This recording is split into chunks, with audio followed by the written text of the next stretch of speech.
अगर एक बकरी को जब वो हीट में आए, एक बकरे से क्रॉस करवाने के 10 से 15 मिनट बाद किसी दूसरे बकरे से क्रॉस करवा दिया जाए तो क्या इससे बच्चों की, आने वाले बच्चों की तादाद में इजाफा होता है या नहीं होता? बिस्मिल्लाहिर्रहमानिर्रहीम। अस्सलाम वालेकुम नाजरीन, मैं हूं डॉक्टर नुमान अली और आपकी खिदमत में एक नए सेशन के साथ हाजिर हूं। बहुत से दिनों से बहुत सारे लोगों ने यह सवाल पूछा कि क्या हम अगर एक बकरी को जब वो हीट में आए उससे एक से ज्यादा बकरों से क्रॉस करवाएं, यानी कि एक बकरा एक बार जब क्रॉस कर ले तो उसके 10 से 15 मिनट के अंदर दूसरा बकरा उसे फौरन क्रॉस कर दे, तो क्या इसमें बच्चों की तादाद में इजाफा हो सकता है? यानी अगर एक बकरी जो है वो आमतौर पे एक बच्चा दे रही है तो उसे इस तरीकाकार के मुताबिक अगर 2 बकरों से क्रॉस करवाया जाए तो क्या वो 2 या 3 या 4 बच्चे दे सकती है? इस तरह बच्चों की तादाद में इजाफा हो सकता है या नहीं? ये सवाल अक्सर लोगों ने हमसे तब पूछा जब YouTube पे और Facebook पे एक पेज है चकवाल गोट फार्म के नाम से। माजिद शबीर भाई है, माशाल्लाह बहुत अच्छा काम कर रहे हैं। गोट फार्मिंग के हवाले से जो तरीकाकार है उसका, किस तरह इसको इजाफा किया जा सकता है, किस तरह इसको मजीद मुनाफा बख्श बनाया जा सकता है, तो वो इस हिसाब से, इस हवाले से अपने YouTube चैनल पे और Facebook पेज पे वीडियोस वगैरह डालते हैं।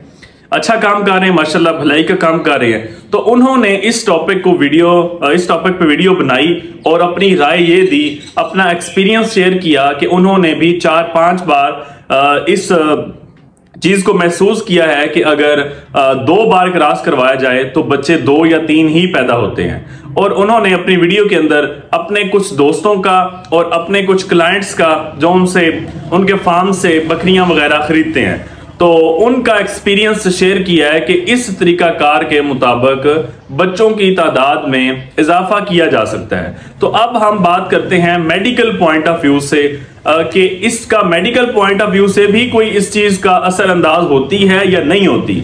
तो उसमें यह है कि हमें मैकेनिज्म समझना होगा। बड़ा सादा और आसान तरीन मैकेनिज्म है बच्चा बनने का मैकेनिज्म, कि बच्चा बनता किस तरीके से है। 1 बनते हैं, 2 बनते किस तरीके से हैं, 2-3।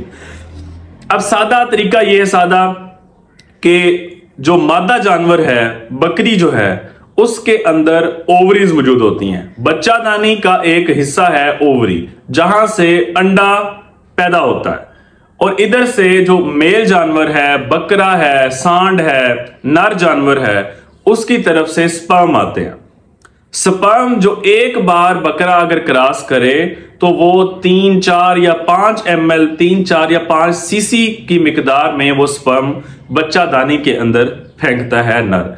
वो जो 3, 4 ml है उसके अंदर लाखों की तादाद में स्पर्म मौजूद होते हैं। स्पर्म वो मटेरियल है जिसने प्रेगनेंसी करवानी है, जो मेल की तरफ से हिस्सा है प्रेगनेंसी करवाने के लिए। दूसरी तरफ से जो फीमेल जानवर है, जो मादा जानवर है, बकरी जो है, उसकी तरफ से अंडा रिलीज होता है। बच्चादानी के ऊपर ओवरी मौजूद होती है जिसके अंदर छोटी सी एक स्ट्रक्चर मौजूद होती है, फॉलिकल्स। अब ये इनकी तादाद ज्यादा होती है। इनमें से एक फॉलिकल जो है वो ओव्यूलेशन करता है और एक अंडा खारिज करता है। वो अंडा जाके नर जानवर के जो स्पर्म आया होता है उससे मिलता है, उनमें से एक स्पर्म मिलता है और एक बच्चा बनता है। अगर फीमेल जानवर के ऊपर 2 ओव्यूलेशन हो, 2 फॉलिकल्स मैच्योर हो और 2 ओव्यूलेशन हो, 2 अंडे निकलें, तो इधर से फिर जो स्पर्म्स लाखों की तादाद में मौजूद हैं उनमें से एक स्पर्म फिर मिलेगा और दूसरा बच्चा बनेगा। ये मैं आपको सादा सी जबान में आपको समझा रहा हूं। अगर फीमेल जानवर के 3 फॉलिकल्स मैच्योर हों और वहां से 3 अंडे निकलें और यहां से जो लाखों की तादाद में स्पर्म मौजूद है उनमें से फिर एक स्पर्म उनसे मिले और वहां पे फर्टिलाइजेशन हो, 3 बच्चे पैदा हों।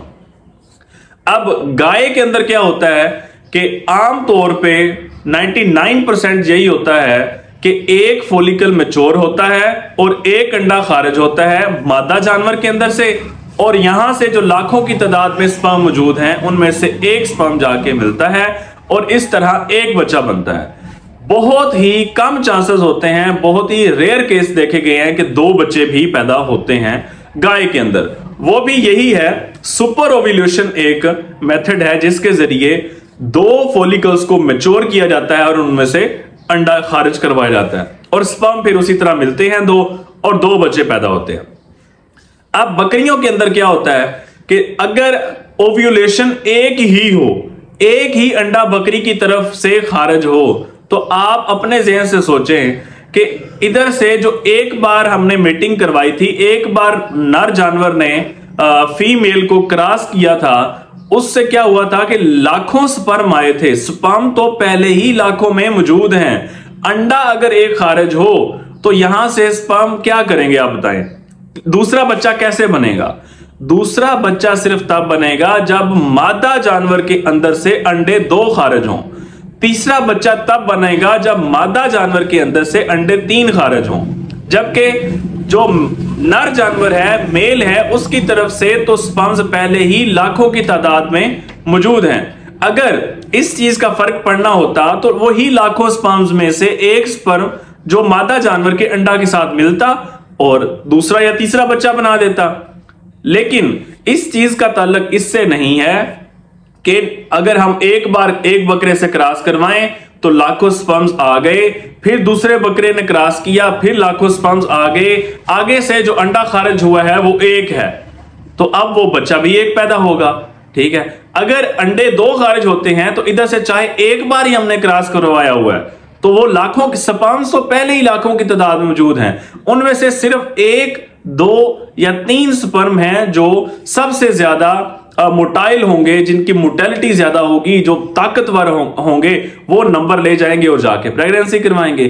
तो इस चीज का कोई फर्क नहीं है कि आपने एक बार क्रॉस करवाया है या आपने 10-15 मिनट के अंदर दूसरे बकरे से क्रॉस करवाया है। ये सिर्फ एक कुदरती तौर पे उनके सामने चीज आई है, एक वो भी सिर्फ 10-15 जानवर की बुनियाद पे। हम ये नहीं कह सकते, साइंस के अंदर, मेडिकल साइंस के अंदर ऐसी कोई चीज नहीं है, इस चीज का कोई तस्वर नहीं है कि हम एक जानवर को 2 बार जल्दी 10-15 मिनट के अंदर क्रॉस करवाएं और वो बच्चों की तादाद में इजाफा हो जाए। उम्मीद करता हूं कि आपको ये बात समझ आ गई होगी। मजीद मिलेंगे इंशाल्लाह किसी नई इंफॉर्मेटिव वीडियो के साथ। अगर आपका जानवरों के हवाले से किसी भी किस्म का कोई भी सवाल है तो आप कमेंट सेक्शन में पूछ सकते हैं। बहुत शुक्रिया।